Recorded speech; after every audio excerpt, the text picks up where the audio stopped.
YouTube. My name is David Newton, and I want to thank you for visiting my channel. I am not one that normally does reviews of movies. In fact, this is only my second one. The first one I did was from Thursday night, just a couple hours after seeing Halloween 2018. But I wanted to take a chance to do a second review. I've had, the weekend to kind of let things soak in. I've watched other reviews on YouTube, and a lot of my thoughts and feelings about the movie have been echoed by other reviewers. But again, I wanted to just have a chance to voice my opinion and not recant what I said in the first one, but maybe just revise maybe my scoring in the movie. I want to start off by saying it was a good movie. It was great seeing Michael Myers back on the big screen. James Jude Courtney, in my mind, is Michael Myers now, and I have no problem whatsoever if there are sequels with him donning the Michael Myers mask from here on out. The torch has been passed from Nick Castle to James Jude Courtney. He did a phenomenal job as Michael Myers. I can't wait to see him again as Michael Myers in the sequels. The score of the movie was great. John Carpenter and his son Cody did a fantastic job. Just hearing some of the familiar themes and how they have been tweaked a bit, it was great. In the opening intro, just hearing that familiar Halloween theme and seeing that decaying pumpkin in reverse was awesome. It really just kind of set the mood and got me hyped for what was going to be shown in the movie. It set me back into my Halloween mindset. The scene in the movie where Allison has seen Michael Myers for the first time and is running away, when that violin bow is dragged across those guitar strings, it just set the tone for that scene and had me on the edge of my seat. That was some awesome new material from John Carpenter and Cody Carpenter. It was great. As far as the movie itself and the setting, yes, it took place in Haddonfield on Halloween, but it didn't really feel like Haddonfield to me. The majority of the movie was set at night, so it was always dark, and the bulk of it took place out in the county at Laurie's home in the country. I missed those wide shots, the streets of Haddonfield with the trick-or-treaters and seeing that fall and the foliage and the leaves blowing around and all that, and that was missing for me in this movie.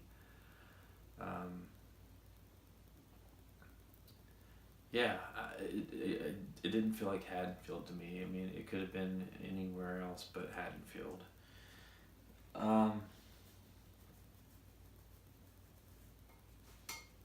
Jamie Lee Curtis, man, she did a fantastic job portraying Laurie Strode 40 years later. She conveyed perfectly what a woman that's experienced that kind of trauma and the effects it has on her and her loved ones. I mean, she was the epitome of what I would think PTSD is. I really wish there had been more of Laurie on the screen, but for the scenes where she was on the screen, man, she was Laurie Strode from Halloween 1, 40 years later. There were several characters that were introduced in this movie that I did like. Uh, Allison, I thought she did a great job. I think the actress's name is Andy Matichik, maybe. I'm not familiar with her body of work, but she did a great job portraying Allison. Um, she kind of balanced um, the character of Karen and Allison. I mean, you have Karen who's been raised and preached to her entire life about Michael Myers, and that's kind of been trickled on down to Allison, and but she kind of, in my mind, she kind of was one that almost felt empathetic and or sympathy for her grandmother. Yes, sometimes hearing about Michael Myers all the time, I guess would be a little wearing, but she appreciated all that her grandmother was trying to do in prepping her for when this day would eventually come. Will Patton's character, Officer Hawkins, I liked his character. It almost felt like a nod to Sheriff Brackett. I really hated that he wasn't one of the survivors of the movie, or was at least killed by Michael Myers. I hated that that his character was ended the way he was, and we'll get into that a little bit later. Yeah, I really like Will Patton, and I think he did a great job at playing Officer Hawkins. The character of Karen, I did not like at first, but she kind of made up for that in the some of the final scenes of the movie when she's playing the damsel in distress and tricks Michael into coming downstairs into the cellar and then shoots him. At first, the character to me just felt like she was really kind of whiny, and it kind of got on my nerves. But again, she did make up for that in the final scenes of the movie. I like the characters of the two podcasters in the beginning. I can't think of their characters' names. I know one's name was Aaron, but I can't think of the name of the female character. They did a good job at, kind of setting the scene for how Michael is 40 years later, and also kind of the mindset of Laurie 40 years later. The characters, they were good characters for the movie. Now, that being said, there were several characters in this movie that I did not like. The first one in my mind was Sheriff Barker. I don't know why this character was even included in the movie. I feel like Will Patton could have played a great sheriff of Haddonfield, but Sheriff Barker, I mean, I don't see any value add from him at all. I mean, when Officer Hawkins tells him, Michael Myers has escaped, the only reaction we get from Sheriff Barker is kind of, what do you want me to do, cancel Halloween? And he says it kind of jokingly, and that's all we see of him in the movie. The character of Ray was another one I didn't care for. In my mind, he felt like he was only there for comic relief and to be a kill of Michael Myers. I mean, I've got peanut butter in my penis. Come on, really? Yeah. The scene where they're in the cellar of Laurie's house, and he's playing with the yo-yo. I mean, that to me, he was just, again, fluff and just there to be one of Michael's kills. The character of Cameron, I saw no value add from him either. He was just, it felt like he was only written into the movies so that they could make a nod back to Lonnie from H5, and just to be there to serve the purpose of throwing Allison's phone to the punch. I felt like there could have been so many other ways that Allison could have lost her phone, and it could not have been reached when Michael had escaped. But I guess they saw value add in being able to make a nod to Lonnie. Dr. Sartain. This has been a character that several other reviewers have had their beefs with.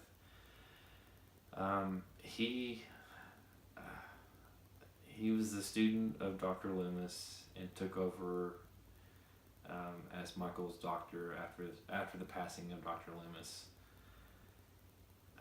I don't know if he was written to be kind of like a nod to Dr. Wynn as the evil doctor, but man, I really had problems with him killing Officer Hawkins and then putting the mask on and saying he wanted to feel what Michael felt. It kind of took me out of the movie for a few minutes.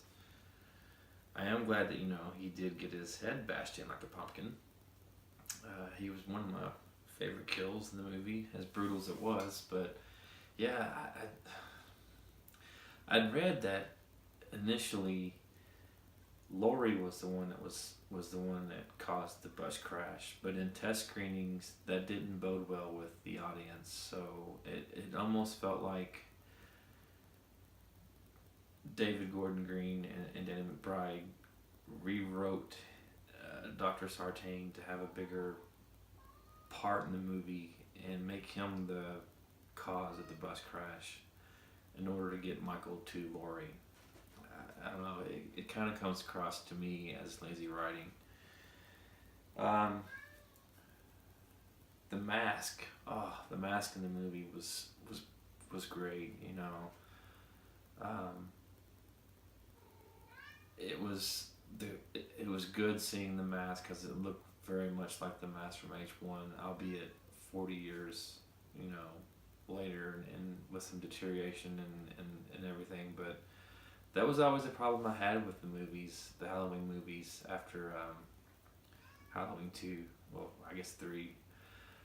The masks just never looked like the one from H1. I don't know if that was because, there was some licensing reasons behind that or just some really poor mask makers. But yeah, it was so good to see this mask in the movie. That they did a fantastic job at recreating the Halloween 1 mask. I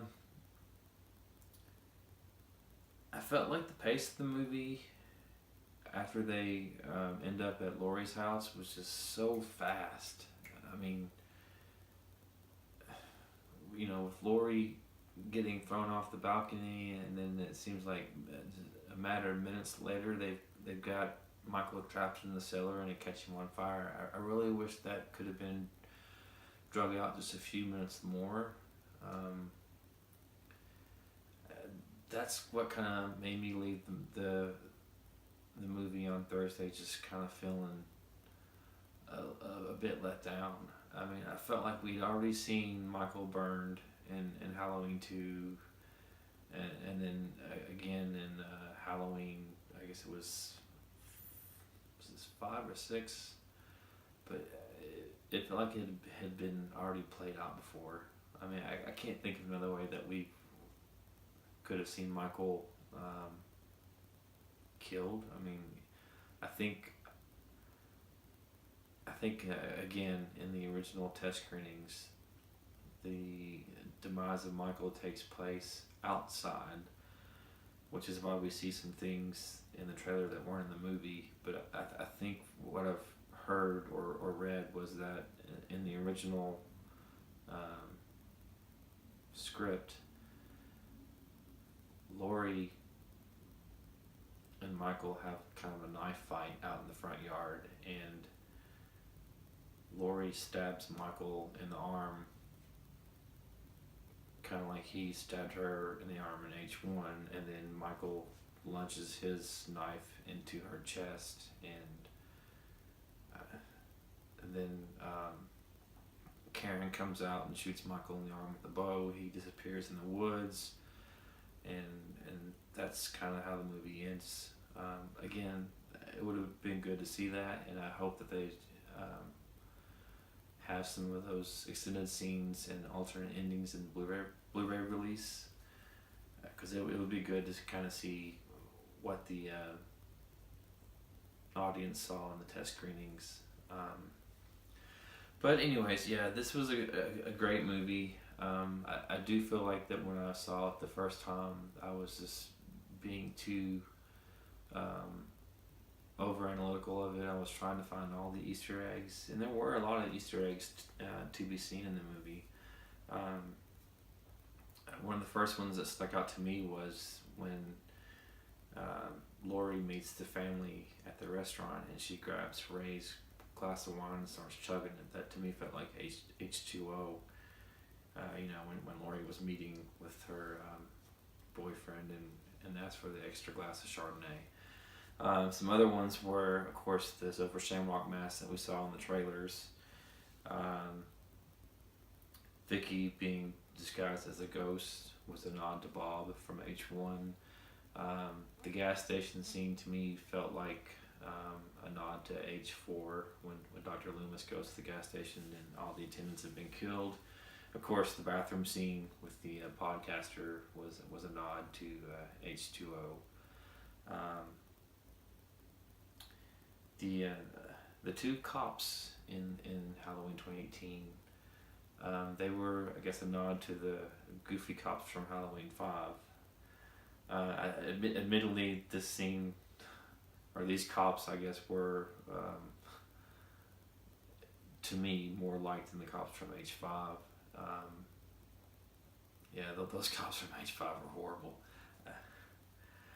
But anyways, yeah. One more Easter egg. Oscar, the kid that was impaled on the fence. By the way, my favorite scene, my favorite kill in the movie.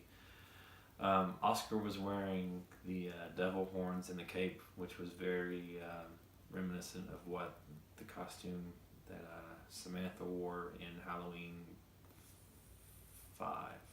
4. But yeah, overall, this is a good movie. I wouldn't say it's great, but it was good having Michael Myers back on the screen. I have no doubt that we will see some more sequels, and it was good having Michael Myers back after the atrocity that was the Rob Zombie movies. But yeah, kudos to David Gordon Green and Danny McBride. They did a great job with this movie. John Carpenter and Cody Carpenter did a great job on the score. Initially, I gave this movie a 7 out of 10, but after having the weekend to let things soak in and hearing some other people's thoughts and feelings about this, I'm going to change my score to an 8. So 8 out of 10 for me. Definitely one of the movies I would put in my top 3 Halloween movies. And I am super excited for this to come out on Blu-ray. I have no doubt that we'll have multiple viewings within the first few days. I do still want to go see Halloween 2018 again in the theaters. I think it would be good to go back and see it now that the hype's kind of starting to wind down a little bit, and I won't be so over analytical in the second viewing, and I'll be able to appreciate it for what it truly is. And it is a great movie. It's a good addition to the Halloween franchise. Well, that's my review. Again, my opinions. I would like to hear what your thoughts are. So if you would, leave your comments below. And Halloween is just a few days away. Happy Halloween, and beware the boogeyman. Thanks.